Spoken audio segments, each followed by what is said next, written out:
بسم اللہ الرحمن الرحیم۔ تو دوستو، آج ہم اقبال کے خاندانی پس منظر کے حوالے سے بات کریں گے۔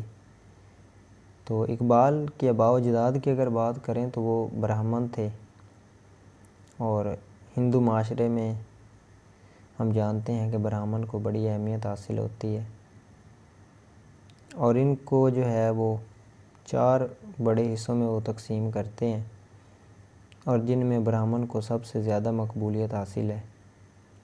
تو برہمن کیونکہ ان کے مذہبی امور کا خیال رکھتے ہیں اور مذہبی تدریس کا کام بھی ان کے ذمے ہے، اور برہمن ویسے بھی زیادہ تر مذہبی مقامات میں ہی رہتے ہیں، مگر تعلیم و تربیت کے لیے وہ مختلف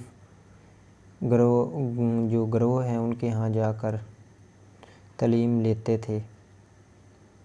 تو جب ہم دیکھتے ہیں کہ وہاں طالب علم جو ہیں چھوٹے ہوتے ہیں نا، جب ان کو بھوک وغیرہ لگتی ہے تو وہ کسی کا بھی دروازہ کھٹکھٹا دیتے تھے اور انہیں خشک کھانا ملتا ہے تاکہ وہ خود اسے جو ہے تیار کر کے کھانا کھائیں، اور وہ بڑے ذہانت اور علم و دانش کے مالک ہوتے ہیں، اور اسی وجہ سے برہمن بڑے ذہین اور نگاہ کی قدر سے دیکھے جاتے تھے۔ تو یہ کچھ برہمن کے حوالے سے میں نے بات کی ہے کہ برہمن کیونکہ ان کا خاندان برہمن تھا تو اس لیے۔ تو غالب کا ایک مشہور شعر دیکھیں کہ وہ کہتے ہیں کہ وفاداری بشرط استواری اصل ایمان ہے، مرے بت خانے میں تو کعبے میں گاڑو برہمن کو۔ یہ برہمن کا وظیفہ حیات بھی ہے۔ تو اقبال کو اس بات کا بڑا احساس بھی تھا کہ میرا خاندان جو ہے وہ برہمن ہے، اور وہ لکھتے ہیں کہ ہے جو پیشانی پہ اسلام کا ٹنکا اقبال، کوئی کافر مجھے کہتا ہے تو شرم آتی ہے۔ اب ان کے آباء و اجداد کا جو ہے وہ تعلق کشمیر سے تھا، کشمیری برہمن تھے۔ 15ویں صدی میں ان کے بزرگوں نے اسلام قبول کیا، اور اسلام قبول کرنے سے پہلے ہی یہ جو خاص گھرانہ تھا اس نے مسلمانوں کے دربار جو ہیں وہ دربار سرکار سے جڑے ہوئے تھے، مسلمانوں کی زبان بھی سیکھی ہوئی تھی۔ برہمن ہونے کے باوجود بھی یہ لبرل تھے، یعنی حکومت کے ساتھ چلنا۔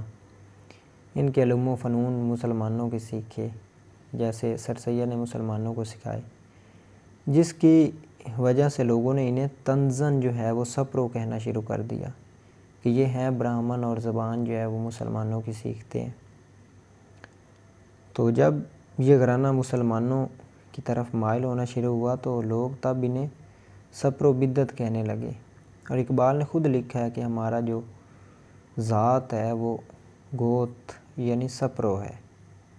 تو ان کے جس بزرگ نے سب سے پہلے اسلام قبول کیا، ان کا اصل نام ہمیں نہیں معلوم، مگر وہ اپنے لقب یعنی بابا لول حج کے نام سے مشہور ہے۔ کئی حج کیے ہوئے تھے، حتیٰ کہ تب حج کرنا جو ہے وہ بہت مشکل بھی تھا۔ ان کا مزار اب بھی کشمیر میں بابا نور الدین کے احاطے میں واقع ہے۔ 18ویں صدی کے شروع میں غالباً اقبال کے پردادا کشمیر سے ہجرت کر کے سیالکوٹ آئے، اور یہ ایک بندہ ان کے خاندان میں سے یہاں آیا تھا، باقی بعد میں پھر یہیں پیدا ہوئے اور اسی کے خاندان میں سے ہیں۔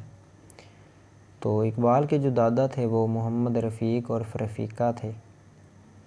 پردادا جو ہیں ان کے وہ شیخ جمال الدین اور جمالو تھے، اور ان کے والد کا نام جو ہے وہ شیخ نور محمد تھا۔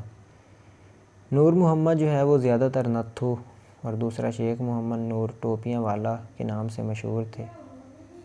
نتھو انہیں اس لیے بھی کہتے تھے کہ ان کے ہاں 10 بچے پیدا ہوئے مگر کوئی زندہ نہ رہا، تو کسی بڑے بزرگ نے انہیں مشورہ دیا کہ اگر اب آپ کے ہاں لڑکا پیدا ہو نا تو فوراً اس کا ناک جو ہے وہ سلوا دینا، اور نتھ جو ہے نا وہ ڈال دینا، فرشتہ سمجھے گا کہ یہ لڑکی ہے، اور وہ دھوکہ کھا کر جو ہے نا چلا جائے گا، اور آپ کا بچہ اس طرح سے بچ جائے گا۔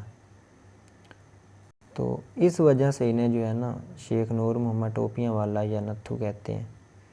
تب یہ ان کا ذریعہ معاش جو ہے وہ ٹوپیاں وغیرہ بنا کر جو ہے وہ کماتے تھے، اس لیے ٹوپیاں والا کہتے تھے، کیونکہ سردی بھی اس علاقے میں زیادہ ہوتی تھی، تو اس لیے پھر یہ کھیس اور دسے وغیرہ بناتے تھے۔ تو نتھو نے ایک مشہور ٹوپی بھی بنائی تھی۔ تو سیالکوٹ کا ایک بڑا پڑھا لکھا آدمی اور نور محمد کا قریبی دوست میر حسن جو ہے وہ انہیں ان پڑھ فلسفی کہتے تھے۔ ان پڑھ فلسفی جو ہے انہیں کہتے تھے کہ یہ کیونکہ باتیں جو ہیں ان کی فلسفیوں والی ہوتی تھیں، اس لیے کیونکہ یہ حرف شناس تھے، کتاب پڑھ لیا کرتے تھے، دقیق جو مطلب تھے ان کو بڑی آسانی سے سمجھا لیا کرتے تھے۔ تو یہ تھی کچھ ان کے خاندان کے حوالے سے باتیں، کس طرح یہ مسلمان ہوئے اور ان کے دادا پردادا کون تھے، کب وہ ہندوستان میں آئے، کہاں سے آئے۔ تو یہ تھا آج ان کے خاندان کا مختصر تعارف۔